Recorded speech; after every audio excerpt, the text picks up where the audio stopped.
independentemente de credo religioso, de cor de pele, de conotação política, todos nós temos o mesmo DNA. Nós somos uma espécie única. Quer dizer, o negro mais negro africano tem o mesmo DNA que eu, que sou um europeu de olho azul. Isso é maravilhoso. Isso mostrou definitivamente que todas as pessoas são iguais. O nosso DNA, ele é basicamente uma receita que a natureza segue para a nossa formação, para transformar aquela primeira célula que a gente já foi numa pessoa, e para que essas células funcionem, para que a gente funcione ao longo da nossa vida.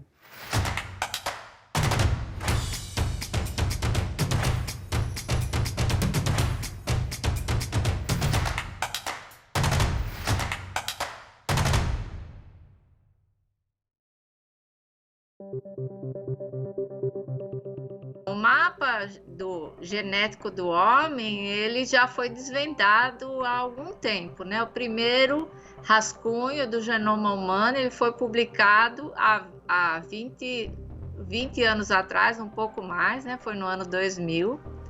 Inclusive, alguns grupos brasileiros tiveram participação nesse grande projeto. E de lá para cá, né, depois desse primeiro rascunho, esse genoma ele foi sequenciado novamente com bem maior profundidade, e hoje em dia o que nós temos já são projetos, né? Começou com um projeto envolvendo 1000 genomas, depois projetos maiores, hoje tem um projeto em andamento com 10.000 genomas, envolvendo uma maior diversidade étnica, né, populacional, diferentes tipos de associações com doenças, etc. Para a gente conhecer, esse projeto tem como objetivo analisar quais genes estão presentes nas células humanas e como elas se relacionam com a nossa bioquímica e fisiologia, e como eventuais mutações podem influenciar em doenças genéticas, né? Doenças raras, mas também doenças não tão raras. Houve um investimento enorme em tecnologia para a gente ter a capacidade de realizar um projeto desse tamanho, e custou 3 bilhões de dólares e demorou 15 anos para a gente ter o primeiro genoma completo, DNA completo do ser humano. Hoje em dia, por 500 dólares, em 24 horas, você consegue sequenciar o DNA de uma pessoa.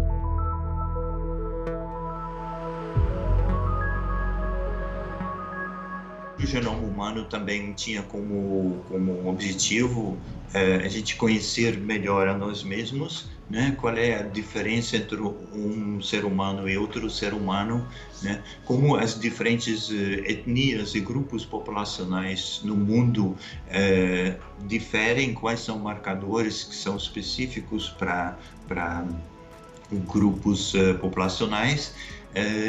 E como a gente pode estudar, por exemplo, o histórico, a antropologia das migrações humanas ao longo da pré-história e da história.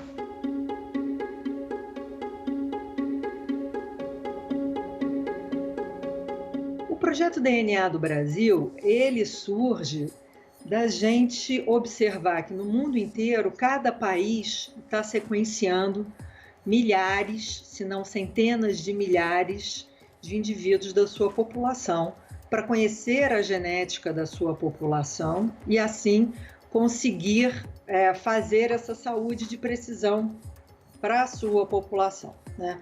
Então, para vocês terem uma ideia, no Reino Unido, eles estão sequenciando 500 mil pessoas.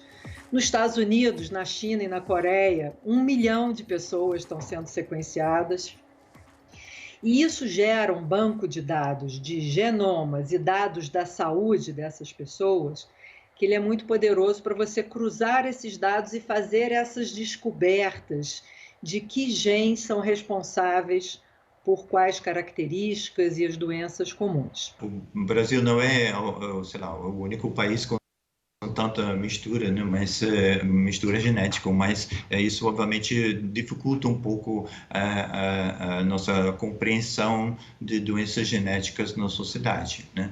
E até porque a gente já estudou algumas doenças em bastante mais detalhe e a gente vê que tem realmente uma distribuição de mutações gênicas na população que é um pouco diferente do padrão americano, por exemplo, o padrão europeu, mesmo a Europa é muito diverso, né?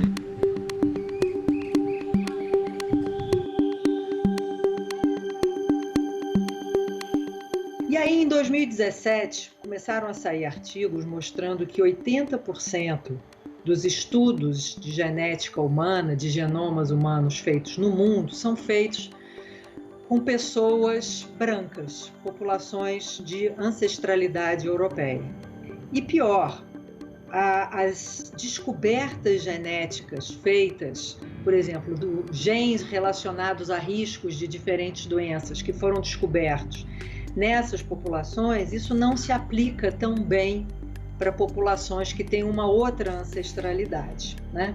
Então a gente tinha aí dois problemas, um problema grande de falta de representatividade da população humana do mundo, né? Para quem a tal da saúde de precisão vai ser precisa só para branco, né? E isso, enfim, não faz o menor sentido. E o outro problema é que quando você deixa de estudar uma população diferente, você deixa de fazer as descobertas que estão escondidas ali no genoma dessas populações.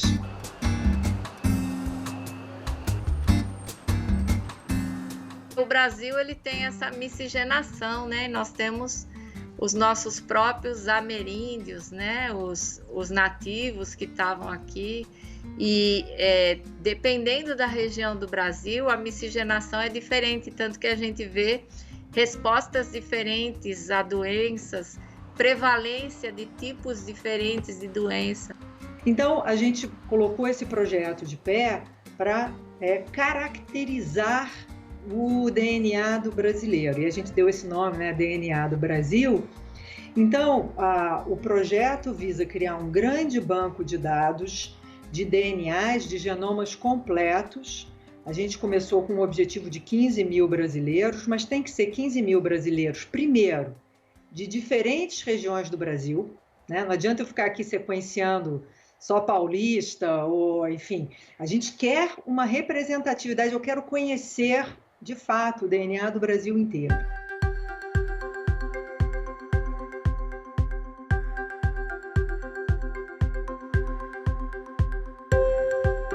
O mapeamento genético, o que é? É como se fosse um mapa-mundi do nosso corpo, né? Um mapa-mundi onde todos somos iguais. Nós temos 32 mil pares de sequências decifradas de DNA. Então, determinados defeitos genéticos, doenças genéticas, poderão ser consertadas através de consertação gênica, quem sabe no futuro até intrauterina.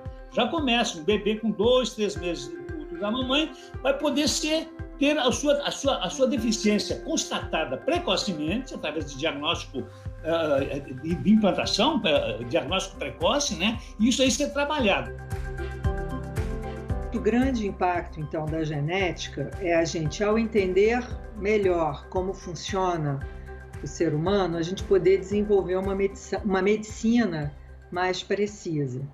Então, mesmo antes dos sequenciamentos do DNA completo, do genoma completo do ser humano, né, à medida em que a gente foi entendendo pequenos pedaços disso, a gente melhorou a nossa capacidade de diagnosticar doenças genéticas, que são aquelas doenças causadas por um erro em um gene só. Inclusive, é possível você não só avaliar os cromossomos, mas também os genes. Então, você pode analisar, identificar um determinado gene. Tem um gene que é bem conhecido, né? Aquele que a Angelina Jolie, ela tem a variante, né? E ela mandou remover as mamas. Então, esse é um gene que muitas mulheres estão fazendo esse teste para saber qual é o prognóstico dela ter um câncer de mama. Quando a gente descobre qual é o gene que está defeituoso, a gente passou a poder oferecer um diagnóstico mais preciso para essas famílias e identificar aquelas pessoas que têm risco de ter filhos afetados por essas doenças, porque elas vão transmitir, né, essa mutação, esse erro genético para as próximas gerações. Então, primeiro você tem um impacto grande em diagnóstico, tá? Em diagnóstico preditivo, você saber dizer para a pessoa qual é o risco dela desenvolver uma certa doença ou dela ter filhos afetados por uma certa doença. Nós recebemos casais que não são inférteis, mas que têm na sua família uma história de uma doença como doença de Huntington, como fibrose cística, como N outras doenças genéticas muitas vezes desconhecidas, que tem pouquíssimos casos, em que antes de nós transferirmos o embrião de volta ao útero para se obter uma gestação, nós podemos fazer uma busca em algumas células desse embrião para ver se ele tem ou não tem esta doença, se ele é um embrião que é portador ou que ele pode gerar uma criança com essa doença e não transferir esse embrião e sim transferir um embrião que não seja portador desta doença genética. Isso faz com que esta doença pare naquela família. E é muito importante as pessoas também terem noção de que marcadores genéticos podem dar origem a problemas médicos no futuro, mas eles não são não são diretamente ligados a marcador genético doença. Né? Para alguns casos, sim, doenças raras, por exemplo, sim. Mas, de forma geral, a gente não pode assumir que nosso mapa genético é determinante para a nossa saúde ao longo da vida, porque a gente sabe que uma grande parte da nossa saúde é determinada pela nossa forma de vida, o que a gente come, pela poluição, o local onde a gente vive, os exercícios que a gente faz, etc. Já existem hoje N empresas que fazem mapeamentos genéticos, não é? Pré-nupciais, para identificar possíveis síndromes, possíveis doenças de um casal. Isso é muito interessante, quer dizer, uma avaliação se aquele casal pode ter ou não alguma dessas doenças mais raras. Não estou falando de doenças comuns, e sim essas doenças genéticas raras, isso já existe hoje, mas não tenha dúvida que no futuro vamos ter aí alguma discussão relacionada a essa seleção de possíveis alterações que a gente vê hoje no nosso dia a dia. Tem, obviamente, desejo, o pensamento de você modificar problemas genéticos já no embrião. Porque algumas mutações genéticas não podem ser complementadas uma vez que a pessoa, o ser humano nasceu e se desenvolveu. Então, mas essa modificação no embrião seria tecnicamente possível, mas requer, obviamente, reprodução assistida muito manipulada.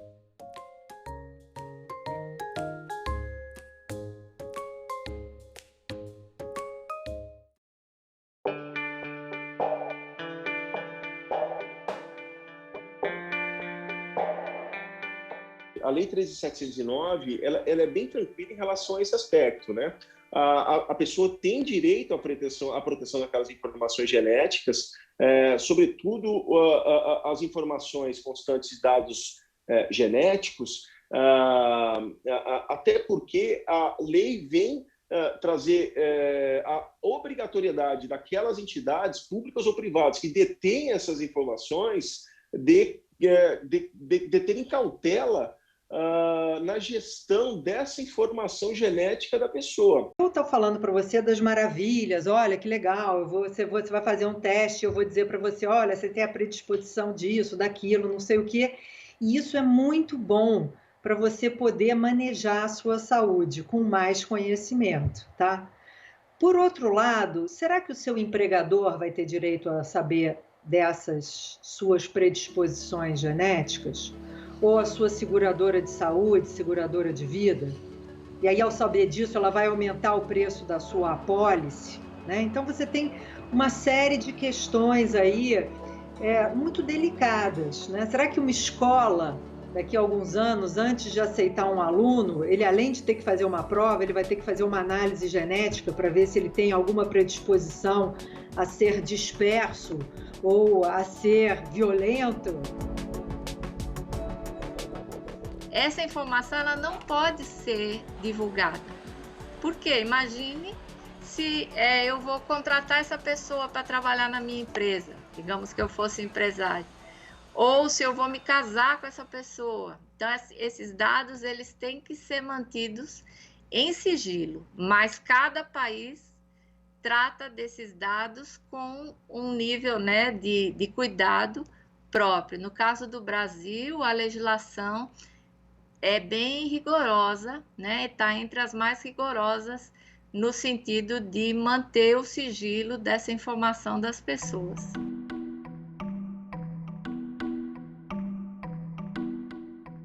No Brasil, temos aquela situação da reprodução assistida, da fertilização in vitro, né? E há empresas aqui no Brasil que têm a gestão de, por exemplo, de óvulos ou sêmen de pessoas que são congelados para reprodução futura, né? E, basicamente, essas empresas, a partir de um momento em que uma pessoa se dirige a elas e fornece esse material genético, essas empresas, com base na Lei de Proteção de Dados, elas obrigatoriamente têm que manter a proteção, porque é uma informação sensível da pessoa, contém informações genéticas dessa pessoa, e aí essas empresas elas acabam ficando obrigatoriamente com a gestão dessas informações e devem cuidar cautelosamente dessas informações que com essas empresas estão. No caso de doenças raras, quando se conhece o gene responsável por aquela doença metabólica, é importante sequenciar o gene responsável para ver qual mutação é responsável por aquela expressão do fenótipo, né, da pessoa. Então, esses são dados que depois ficam armazenados, obviamente, no banco de dados do hospital, do setor específico, e tem todo um procedimento para se assegurar que esse dado fique, de fato, confidencial e bem protegida, e as comissões de ética fazem supervisão de que isso, de fato, seja cumprido assim. Então, os dados genéticos seus são seus, os meus são meus. Ninguém pode utilizar isso contra mim.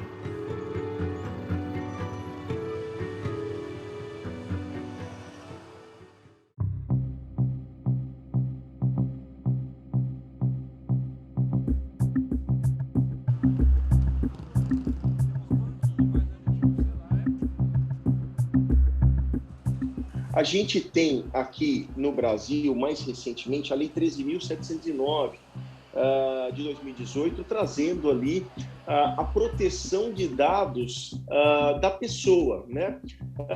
Essa Lei de Proteção de Dados da pessoa, ela é nova também, de 2018, ela vem bastante tempo depois da nossa Constituição de 88, e nesse novo texto normativo, a gente tem a proteção dessas informações sensíveis da pessoa, que são as informações relacionadas aos dados pessoais, a RG, CPF, mas essa legislação nova, ela avança e ela tem um dispositivo específico que trata aí sobre a proteção do patrimônio genético das pessoas. Essa Lei Geral de Proteção dos Dados, ela, de alguma forma, ela engloba dentro dos dados sensíveis e dados de saúde, mas eu acho que a gente precisa ter uma discussão específica sobre essa questão de dados genéticos. E isso tem que ser feito com muito cuidado, porque também, se a gente criar uma coisa muito engessada, a gente pode impedir o desenvolvimento científico. As legislações democráticas modernas, elas têm que procurar ser afirmativas, positivas, no campo científico e tecnológico, no caso da genômica, no caso das descobertas da ciência e tecnologia, elas não podem ser proibitivas sempre, elas têm que ser controlar, tem que controlar os limites éticos. Eu costumo chamar os 4P, P's: proteção, precaução, prudência e prevenção.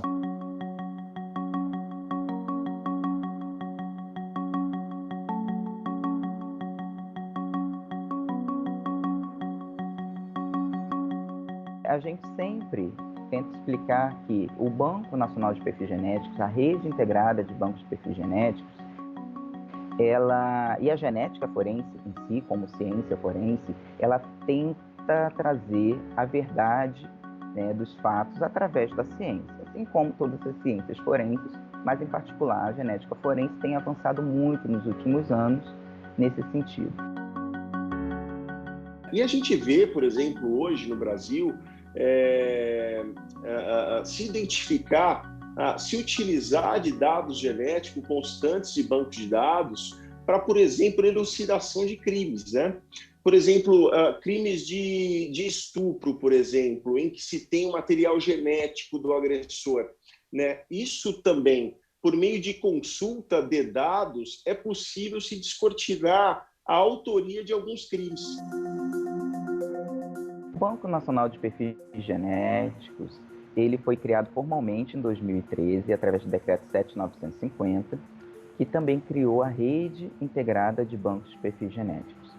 As perícias oficiais, as instituições de perícia oficial brasileiras, a maioria delas possuem laboratórios de DNA, laboratórios de genética forense, que produzem perfis genéticos oriundos de local de crime ou coletados segundo os regulamentos legais de pessoas condenadas ou investigadas, e esses perfis genéticos, então, são encaminhados ao Banco Nacional de Perfis Genéticos. Recentemente, até vou aproveitar, por exemplo, eu tive uma situação envolvendo um crime de estupro em que se apontava um autor desse crime, mas quando em consulta a esses sistemas de banco de dados nacional a respeito de informações genéticas, foi possível descobrir que o autor do crime aqui praticado também havia sido condenado numa outra cidade aqui do estado do Brasil por ter agredido uma mulher também. E foi possível contejar os dados genéticos do crime praticado aqui com aquele praticado em outra localidade. E assim foi possível se utilizar de uma informação genética para que se descobrisse a autoria de um crime e se imputasse a responsabilidade a esse autor.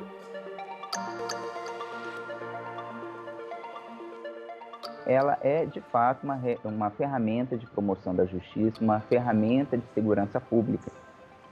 E a questão de apontar a autoria de um crime é muito importante, mas também a gente sempre traz essa questão de provar a inocência, né? Uma vez que você está provando a autoria de um crime, você também está provando a inocência de várias outras pessoas.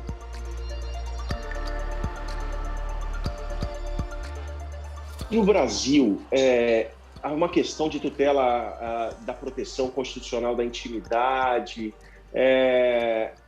o fornecimento espontâneo por alguém que é imputado como autor de crime. Há uma certa discussão doutrinária na jurisprudência, que é aquela questão da autoincriminação, né? Essa questão vem sendo objeto de debate nos tribunais do Brasil, de maneira que a gente não tem, quando a gente faz uma leitura constitucional dessa questão, envolvendo o fornecimento espontâneo da pessoa dessa informação genética dela, a gente não encontra aí um eco utilizando-se do texto constitucional.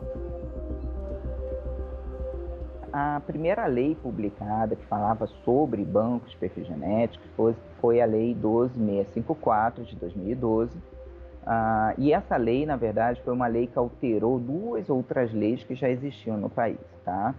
A Lei de Execução Penal, a LEP, que é a Lei 7.210 de 84, que diz como os condenados por diversos crimes eles vão cumprir suas penas no Brasil, e ela também modifica a Lei 12.037 de 2009, que é a Lei de Identificação Criminal. Tá? Então, falando primeiro dos condenados. Bom, quando ela modifica a lei de execução penal, ela passa a permitir a coleta, na verdade, a tornar obrigatória a coleta de todo indivíduo condenado por um crime hediondo ou um crime de grave violência contra a pessoa.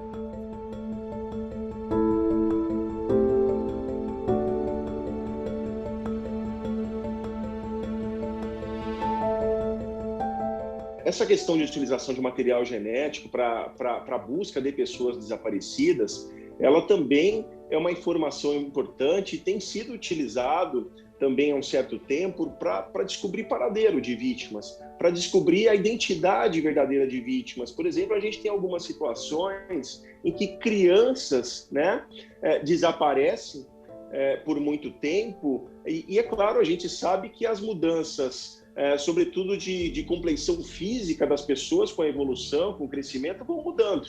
E é possível, sim, utilizar dessas informações genéticas a longo tempo para descobrir, por exemplo, se uma vítima que foi sequestrada há bastante tempo pode ser aquela criança desaparecida. E muitas pessoas também perguntam, às vezes, se não há algum risco, né, em doar o seu DNA para essa finalidade, visto que a gente usa o banco para fins criminais. E não há nenhuma dificuldade, nenhum problema nisso, porque apesar da gente utilizar o mesmo sistema, a gente separa os perfis genéticos em categorias totalmente distintas. E a gente não cruza os dados de perfis para fins criminais com dados de pessoas desaparecidas.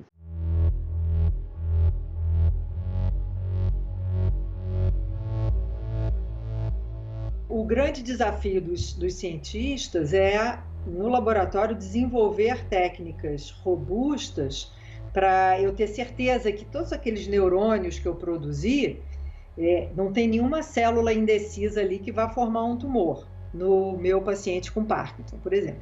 E isso vem sendo feito já há mais de 20 anos e as técnicas aprimoradas, de forma que hoje a gente já saiu do camundongo e já está testando o uso terapêutico de células derivadas dessas células embrionárias em algumas doenças. Já em 2008, sob relatoria do ministro Aires Brito, né, houve uma discussão muito grande, né? É uma discussão que já vai tempo. Foi em 2008, a respeito da utilização de embriões excedentários, a utilização de embriões humanos para pesquisa e para avanço da terapia na cura de algumas doenças, né? A utilização de células-tronco era possível ou não era possível? E o próprio Supremo Tribunal Federal, na ADI número 3510, acabou por entender que a lei de biossegurança ela evoluiu muito ao permitir tais tipos de pesquisa, sobretudo porque isso não violaria o direito à vida, mas sim permitiria que a vida fosse preservada com essa medida. Eu acho que vamos ter um crescente das tecnologias e capacidades de influência, né, na medicina, de influenciar a nossa própria genética e o nosso funcionamento. É um campo muito rico de pesquisa e de discussão ética, inclusive, né, bioética, mas estamos só no início dessa pesquisa e no uso dessas tecnologias para melhorar a saúde humana e a condição humana.